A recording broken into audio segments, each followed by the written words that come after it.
Hi friends, எல்லாருக்கும் வணக்கம்.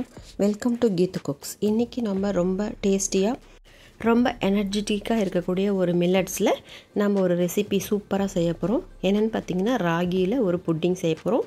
இந்த புட்டிங்கில் பார்த்திங்கன்னா ரொம்ப ரொம்ப ரொம்ப லோ கலோரி, கால்சியம் நிறையா இருக்குது, கொழுப்பை கட்டுப்படுத்தக்கூடிய ஒரு நல்ல விஷயம் இந்த ராகியில் இருக்குது. அதுபோக எடையை மெயின்டைன் பண்ணுறவங்களுக்கு ரொம்ப யூஸ்ஃபுல்லாக இருக்கும். எலும்பை நல்லா வலுவாக்கும். இது நம்மளோட டைஜஷனுக்கு ரொம்ப ரொம்ப நல்லது. சுகர் பேஷண்ட்டுங்களுக்கு இது ஒரு வரப்பிரசாதமான ஒரு உணவுன்னு சொல்லலாம். அதுவும் இல்லாமல் பிறந்த குழந்தைகளுக்கு முதல் முறையாக நம்ம ஊட்டக்கூடிய ஒரு தானியம்னா அது இந்த ராகி தாங்க. வாங்க இப்போ நம்ம ரெசிபிக்குள்ளே போகலாம். என்னோடய சேனலை ஃபஸ்ட் டைம் நீங்கள் பார்க்குறீங்க அப்படின்னா கண்டிப்பாக லைக் பண்ணிக்கோங்க. சேனல் பிடிச்சிருந்தால் சப்ஸ்கிரைப் பண்ணி வச்சுக்கோங்க. கூடவே இருக்க பெல் ஐக்கானில் ஆல் ஆப்ஷனை கிளிக் பண்ணி வச்சுக்கோங்க. இப்போ வீடியோ பார்க்கலாம். ராகி பவுடர் ஒரு 150 கிராம் நம்ம எடுத்துக்கலாம். ஒரு டீஸ்பூன் அளவுக்கு உப்பு சேர்த்துக்கலாம். இதை ட்ரையாகவே நம்ம நல்லா மிக்ஸ் பண்ணி வச்சுக்கலாம். அதன் பிறகு கொஞ்சம் கொஞ்சமாக நம்ம தண்ணி விட்டு மிக்ஸ் பண்ணி கரைச்சிக்கலாம். ரொம்ப ரொம்ப ஈஸி தான், கட்டி பிடிக்காது. அதனால் சுலபமாக நீங்கள் ஒரு ஸ்பூனோ அல்லது ஒரு கரண்டியோ வச்சு நீங்கள் கிண்டிக்கலாம். கைதாக விட்டு கலக்கணும் அப்படின்ட்டுலாம் இல்லை. ராகி பவுடரை பொறுத்த வரைக்கும் கட்டி பிடிக்காது. கோதுமை மாவு கூட கட்டி பிடிக்கும். அரிசி மாவு போல் இது நல்லா கரைஞ்சி வந்துடுங்க. இப்போ நல்லா கலக்கி விட்டுட்டு மறுபடியும் நமக்கு தண்ணி தேவைப்பட்டால் கொஞ்சம் கொஞ்சமாக ஆட் பண்ணிக்கலாம். ஒரேடியாக ஆட் பண்ணிட்டா கரைஞ்சி ரொம்ப நீர்த்த நிலைக்கு போயிடும். அந்த மாதிரி இருந்தாலும் நமக்கு செட் ஆகாது. ஸோ ஓரளவுக்கு ஒரு தோசை பதம் சொல்கிற அளவுக்கு நம்ம கரைச்சி விட்டுக்கலாம். இதுதான் நல்ல கரெக்டான கன்சிஸ்டன்சி. இது போதும். இப்போது இதை ஒரு பிளேட் வச்சு ஒரு பக்கம் மூடி வச்சிடலாம். அதுக்கப்புறமா இன்னும் சில பொருட்கள் நம்ம சேர்த்த போகிறோம். மிக்ஸி ஜார் எடுத்துக்கலாம்.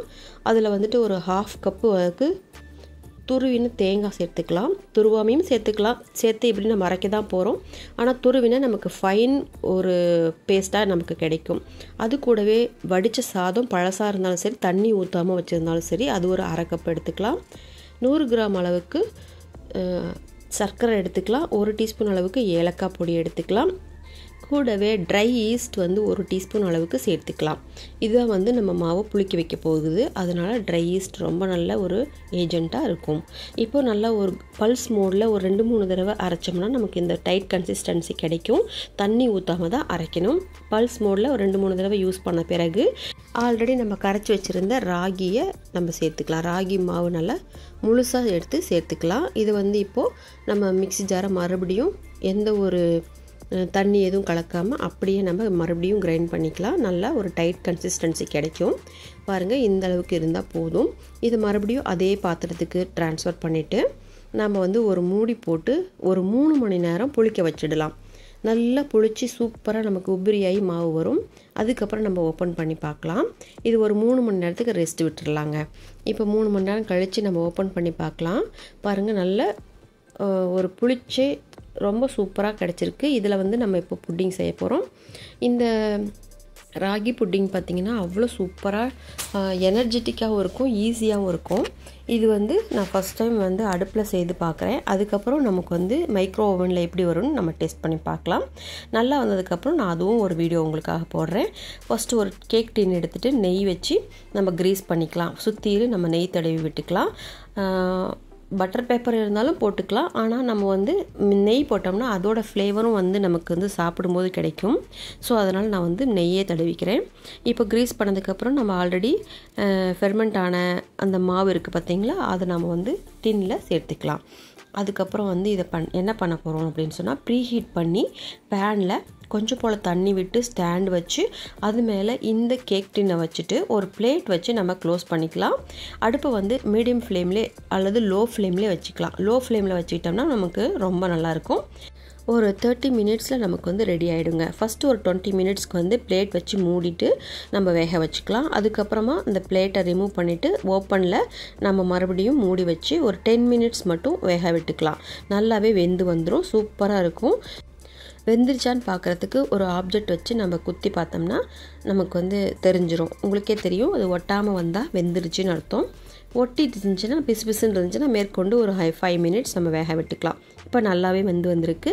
ஒரு இடிக்கி வச்சு ரிமூவ் பண்ணி தூக்கி கீழே வச்சுட்டு ஒரு 5 மினிட்ஸ் ஆற விட்டுட்டதுக்கப்புறமா நம்ம சைடு எடுத்து விட்டுட்டு நம்ம அந்த புட்டிங் வந்து அழகாக கையிலே ரிமூவ் பண்ணிக்கலாம். அந்தளவுக்கு லூஸாக நமக்கு கிடச்சிரும். நல்லாவே சூப்பராக வந்துடும். பாருங்கள், இது வந்து கமுத்துனா கூட நமக்கு தேவையில்லை, அப்படியே கையில் எடுத்துடலாம். ரொம்ப சூப்பராக வந்திருக்கும். அதை வந்து நம்ம கட் பண்ணி என்ன ஷேப்புக்கு வேணுனாலும் நம்ம யூஸ் பண்ணிக்கலாம்.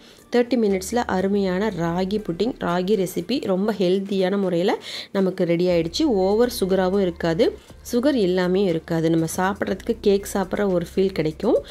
தேங்காய்லாம் போட்டிருக்கிறதுனால ரொம்ப டேஸ்ட் நல்லாயிருக்கும். அதே மாதிரி ஏலக்காய் ஃப்ளேவரில் அடிச்சிக்கவே முடியாது, ரொம்ப சூப்பராக இருக்கும். நீங்கள் இது மாதிரி வீட்டில் குழந்தைங்களுக்கு செஞ்சு கொடுங்க. சின்னவங்கலேருந்து பெரியவங்க வரைக்குமே சாப்பிடலாம். இது சுகர் பேஷண்ட்டுங்களும் சாப்பிட்லாம். ஏன்னா நம்ம கம்மி அளவு தான் சுகர் சேர்த்துருக்கோம். ராகி வந்து பொதுவாகவே வந்து சுகர் பேஷண்ட்களுக்கு ரொம்ப நல்ல உணவு. இந்த வீடியோ உங்களுக்கு பிடிச்சிருக்கும்னு நான் நினைக்கிறேன். கண்டிப்பாக லைக் பண்ணிக்கோங்க, சப்ஸ்கிரைப் பண்ணி வச்சுக்கோங்க என்னோடய சேனலை. கூடவே இருக்க பெல் ஐக்கானில் ஆல் ஆப்ஷனை கிளிக் பண்ணி வச்சுக்கோங்க. நான் உங்களை அடுத்த வீடியோவில் மீட் பண்ணுறேன். தேங்க்ஸ் ஃபார் வாட்சிங் this video friends. Thank you, bye and take care friends.